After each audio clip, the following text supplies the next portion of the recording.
किसी चालक तार का प्रतिरोध किन किन बातों पर निर्भर करता है? चालक तार की लंबाई पर। तो देखिएगा, पहले है चालक तार की लंबाई पर। यदि कोई भी चालक तार है उसकी लंबाई को आप बढ़ाते हो तो प्रतिरोध का मान क्या होगा? बढ़ेगा। अर्थात किसी चालक तार की लंबाई जो होता है वह प्रतिरोध का सीधा समानुपाती होता है। अर्थात किसी चालक तार की लंबाई को बढ़ा देने पर उसके प्रतिरोध का मान बढ़ जाएगा। अर्थात यदि R से प्रतिरोध को सूचित किया जाता है तो R is directly proportional to क्या हो जाएगा? Length of the wire, wire के लेंथ का सीधा समानुपाती हो जाएगा। इसको अगर आप इक्वेशन फर्स्ट मानते हो, यदि मान लो कि ये आपका इक्वेशन फर्स्ट है, तो इसके बाद कहता है कि चालक तार के अनुप्रस्थ काट पर, चालक तार का जो अनुप्रस्थ काट है उसके ऊपर, यानी कि चालक तार जो आपको दिया गया है उसकी मोटाई कितनी है।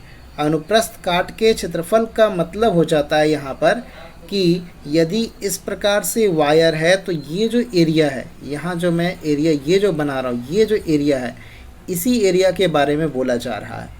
ये जो यहाँ पर जो एरिया इंडिकेट किया जा रहा है, इसी एरिया के बारे में क्या हो रहा है? बोला जा रहा है। यही अनुप्रस्थ काट का क्षेत्रफल है। यहाँ पर जो ये एरिया को इंडिकेट कर रहे हैं, यही एरिया क्या है? अनुप्रस्थ काट का क्षेत्रफल है। तो अनुप्रस्थ काट का जो क्षेत्रफल होता है उसके क्या होता है? इन्वर्सली प्रोपोर्शनल हो जाता है यहाँ पर। यानी कि यदि आप रेसिस्टेंस यदि R है तो वह इन्वर्सली प्रोपोर्शनल हो जाए, 1/A होगा। यानी कि अगर आप वो जो क्रॉस सेक्शन एरिया है जो मैंने बताया अभी जस्ट आपको कि ये जो एरिया है, यदि ये एरिया बढ़ जाता है तो उसके रेसिस्टेंस का मान क्या हो जाएगा? घट जाएगा। कहने का तात्पर्य यह है कि कोई भी अनुप्रस्थ काट का क्षेत्रफल, यदि किसी चालक तार का प्रतिरोध का अनुप्रस्थ काट का क्षेत्रफल के व्युत्क्रमानुपाती यहाँ पर हुआ, यानी कि चालक तार का जो अनुप्रस्थ काट का क्षेत्रफल है यदि वो बढ़ाते हो तो प्रतिरोध जो है, प्रतिरोध यानी कि रेसिस्टेंस जो है, इसके मान में क्या आ जाएगी? कमी आ जाएगी। रेसिस्टेंस के मान में कमी आ जाएगी। ठीक है, ये बातें आपको क्लियर हो गई। अब इसमें देखिएगा समझने वाली बात क्या है, और एक बात इसको ध्यान से यहाँ पर समझने वाली बात है कि इन दो इक्वेशंस को यदि आपस में हम लोग मिलाते हैं, ये दो इक्वेशंस जो हमारे पास आए हैं, ये जो दिख रहा है हमारे बीच में, ये दो इक्वेशन, यदि आप इसको आपस में क्या करते हो? मर्ज करते हो, तो हमारे पास एक इक्वेशन और बनता है।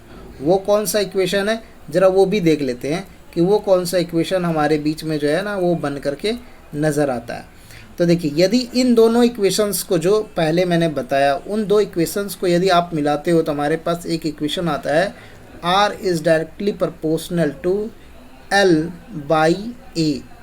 ये हमारे पास एक इक्वेशन आता है। अब ये इक्वेशन में प्रोपोर्शनल साइन है, इस प्रोपोर्शनल साइन को रिमूव भी करना है। ठीक है, तो इस प्रोपोर्शनल साइन को रिमूव भी किया जाएगा। तो यहाँ पर क्या है कि इस प्रोपोर्शनल साइन को रिमूव करने से पहले आप ये देखिएगा, तीसरा पॉइंट कहता है कि चालक तार की प्रकृति पर। क्या कहता है? चालक तार की प्रकृति पर।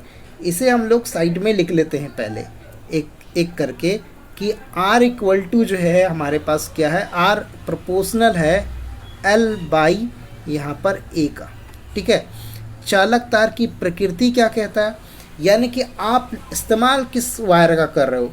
लोहे का वायर है, कॉपर का वायर है, एल्युमिनियम का वायर है या चांदी का वायर है, इन सब के ऊपर वो डिपेंड करेगा। अलग अलग पदार्थ का जो प्रतिरोध होता है, यानी कि रेसिस्टेंस जो होता है, प्रतिरोध जो होते हैं वो क्या होते हैं?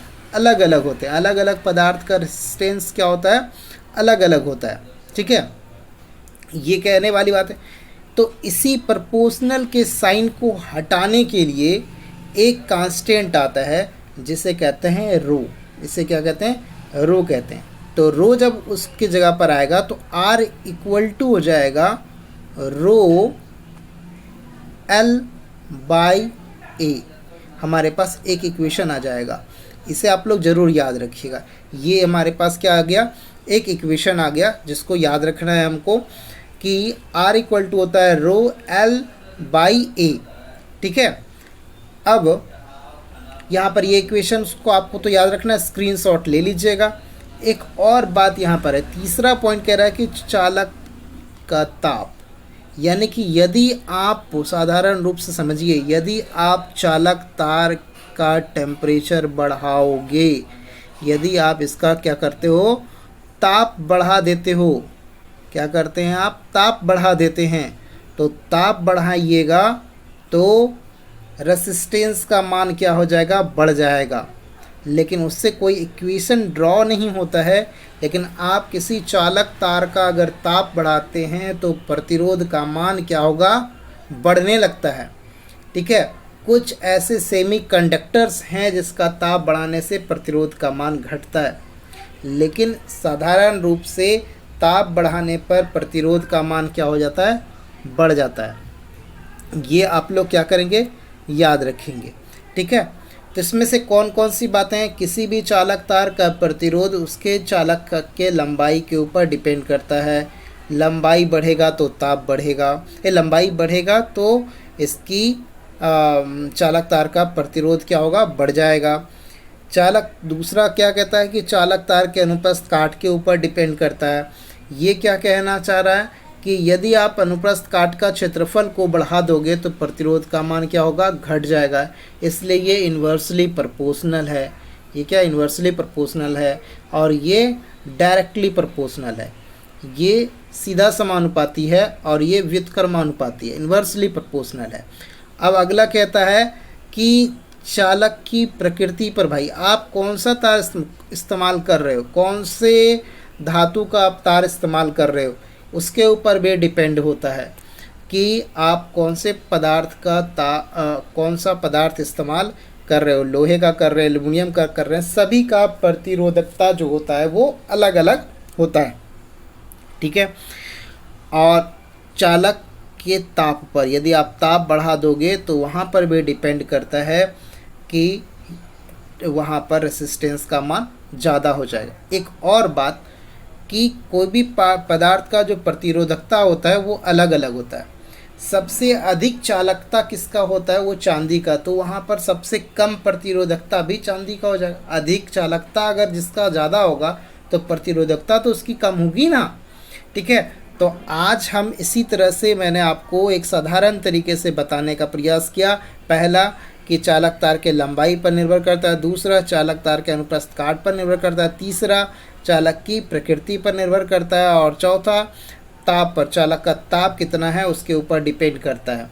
तो आज के इस वीडियो में इतना ही। यदि आपको ये वीडियो पसंद आया तो ज़रूर लाइक कर दीजिएगा, चैनल पर नए हैं तो चैनल को सब्सक्राइब करिएगा, साथ में बेल आइकन दबा दीजिएगा। तब तक के लिए जय हिंद, जय भारत, बाय बाय।